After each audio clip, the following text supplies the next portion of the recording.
ಬೆಂಗಳೂರು ಜನರ ಜೀವನಾಡಿ ಅಂತ ಕರೆಸಿಕೊಳ್ಳುವ ಬಿಎಂಟಿಸಿ ಇತ್ತೀಚೆಗೆ ಕಿಲ್ಲರ್ ಬಿಎಂಟಿಸಿ ಅಂತಕ್ಕಂಥ ಕುಖ್ಯಾತಿಗೂ ಒಳಗಾಗ್ತದೆ. ಸೊ ಯಾಕಂದ್ರೆ ಬ್ಯಾಕ್ ಟು ಬ್ಯಾಕ್ ಮೇಲಿನ ಪ್ರಕರಣಗಳು, ಅಪಘಾತದ ಪ್ರಕರಣಗಳು, ಅದರಲ್ಲೂ ಕೂಡ ಈ ಬಿಎಂಟಿಸಿ ಎಲೆಕ್ಟ್ರಿಕ್ ಬಸ್ಗಳೇ ಜಾಸ್ತಿ ಅಪಘಾತವನ್ನ ಮಾಡ್ತದೆ ಅಂತಕ್ಕಂಥ ಘಟನೆಗಳು ವರದಿ ಆಗ್ತಾ ಇರ್ತಕ್ಕಂಥದ್ದು. ಇವತ್ತು ಕೂಡ ಬೆಳಗ್ಗೆ 11:30 ಸುಮಾರಿಗೆ ಬೆಂಗಳೂರಿನ ಚಾಮರಾಜಪೇಟೆ ಮಾರ್ಕೆಟ್ ಫ್ಲೈಓವರ್ ಬಳಿ ಇರ್ತಕ್ಕಂಥ ಗೋರಿಪಾಳ್ಯ ಜಂಕ್ಷನ್ ನಲ್ಲಿ ಒಂದು ದುರ್ಘಟನೆ ಆಗಿದೆ. ಏನು BMTC electric bus KA 51 AK 6230 BMTC electric Tata bus ಬೆಳಗ್ಗೆ 11:15ಕ್ಕೆ ಅಪಘಾತವನ್ನ ಮಾಡಿದೆ. ಗುದ್ದಿದ ಒಂದು ರಭಸಕ್ಕೆ ಅದು ಹೋಗಿ ಆಟೋಗೆ ಗುದ್ದಿರ್ತಕ್ಕಂಥದ್ದು. ತದನಂತರ ಆ ಆಟೋ ಹೋಗಿ ಮುಂದೆ ಇರ್ತಕ್ಕಂಥ ಇನ್ನೂ 2 ಆಟೋಗಳಿಗೆ ಗುದ್ದಿದೆ.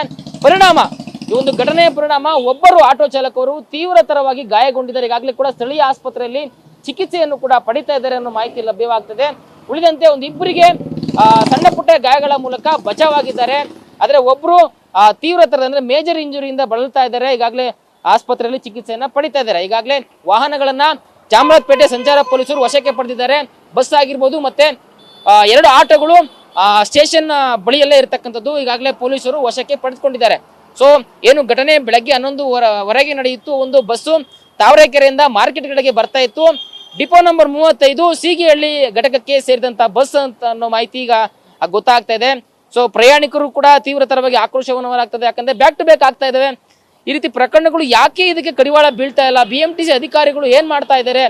ಯಾಕೆ ಚಾಲಕರಿಗೆ ಕಟ್ಟುನಿಟ್ಟಿನ ಒಂದು ಸೂಚನೆ ಕೊಡ್ತಾ ಇಲ್ಲ? ಅಪಘಾತಗಳು ಆಗದ ನಿಟ್ಟಿನಲ್ಲಿ ಯಾವ ರೀತಿ ಡ್ರೈವಿಂಗ್ ಅನ್ನ ಮಾಡಬೇಕು, ರ್ಯಾಶ್ ಡ್ರೈವಿಂಗ್ ಅನ್ನ ಯಾವ ರೀತಿ ತಪ್ಪಿಸ್ಬೇಕು, ಅದಕ್ಕೆ ಯಾಕೆ ಒತ್ತು ಕೊಡ್ತಾ ಇಲ್ಲ? ಹೀಗಾಗಿ ಬೆಂಗಳೂರಿನ ಪ್ರಯಾಣಿಕರ ಜೀವ ಈಗ ಅಪಾಯದಲ್ಲಿ. ಯಾಕಂದ್ರೆ ಬಸ್ಸಲ್ಲಿ ಕೂತಿರೋರಾಗಿರ್ಬೋದು ಮತ್ತೆ ರೋಡಲ್ಲಿ ಹೋಗ್ತಾ ಇರ್ತಕ್ಕಂಥ ವಾಹನ ಸವಾರರು, ಪಾದಚಾರಿಗಳಿಗೂ ಕೂಡ ಈಗ ಜೀವಕ್ಕೆ ಕೂತು ಎದಿರ್ತಕ್ಕಂಥದ್ರು. ಒಂದು ಘಟನೆ ನಡೆದಂತ ಸಂದರ್ಭದಲ್ಲಿ ಇದ್ದಂತ ಒಬ್ರು ಪ್ರತ್ಯಕ್ಷದರ್ಶಿ ನನ್ನ ಜೊತೆ ಇದ್ದಾರೆ. ಅವ್ರನ್ನು ಕೂಡ ನಾನೀಗ ಮಾತಾಡ್ತಾ ಹೋಗ್ತೀನಿ. ಘಟನೆ ಸಂದರ್ಭ ಅವರಿಗೆ ಏನೇನೆಲ್ಲ ಅಲ್ಲಿ ಗೊತ್ತಾಯ್ತು, ಸೊ ಅವ್ರು ಏನೇನೆಲ್ಲ ನೋಡಿದ್ರು ಅಂತಕ್ಕಂಥದ್ದು. ಸರ್, ಘಟನೆ ಸಂದರ್ಭದಲ್ಲಿ ತಾವು ಕೂಡ ಅಲ್ಲಿದ್ರಿ. ಸೊ ಘಟನೆ ಬಂದ್ ನೋಡಿದಾಗ ನಿಮ್ಗೆ ಏನ್ ಅನ್ಸು? ಅಂದ್ರೆ ಬಸ್ಸು ಹಿಂದೆಯಿಂದ ಸ್ಲೋನೇ ಬತ್ತು ಸರ್. ಸಿಗ್ನಲ್ ಬಿದ್ದಿತ್ತು, 1-2 ಸಿಗ್ನಲ್ ಬಿತ್ತು. ಅಲ್ಲಿಂದ ಸ್ಲೋ ಬತ್ತಿದ್ರು. ಸ್ಲೋ ಇನ್ ಬತ್ತಿದಂಗೆ ಇಡೀ ಫಾಸ್ಟ್ ಆಗೋಯ್ತು. ಫುಲ್ ಫಾಸ್ಟ್ ಆಗಿ ಬಂದು ಫಸ್ಟ್ ಆಟೋ ಹೊಡೆದ್ರು. ಆಮೇಲೆ ಇನ್ನೊಂದು ಆಟೋ, ಅದು ಈ ಆಟೋ ಬಂದು ಪಲ್ಟಿ ಹೊಡಿತು. ಇನ್ನೊಂದು ಆಟೋ ಕಚ್ಕೊಂಡು ಒಳಗಡೆ ಆಟೋ ಡ್ರೈವರ್ ಆಯ್ತಲ್ಲ ಅವ್ರಿಗೆ ಫುಲ್ ಏಟ್ ಆಗೈತೆ. ಫುಲ್ ಏಟ್ ಆಗಿ ಫುಲ್ ಓಡ ಕೇಳಿದಾಗ ಪಬ್ಲಿಕ್ ಎಲ್ಲ ಹಿಡ್ಕೊ ಹೊಡೆಯಕ್ಕೆ ಅಂತ ಹೋದ್ರು ಸರ್.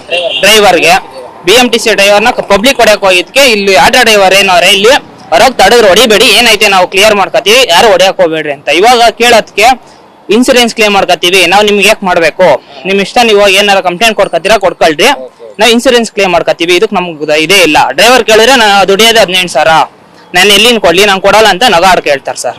ಪರಿಹಾರ ಮಾಡ್ಕೊಂಡು ಕೊಡಿ ಅಂದ್ರೆ ಏನು ಪರಿಹಾರ ಕೊಡಲ್ವಂತೆ ಸರ್.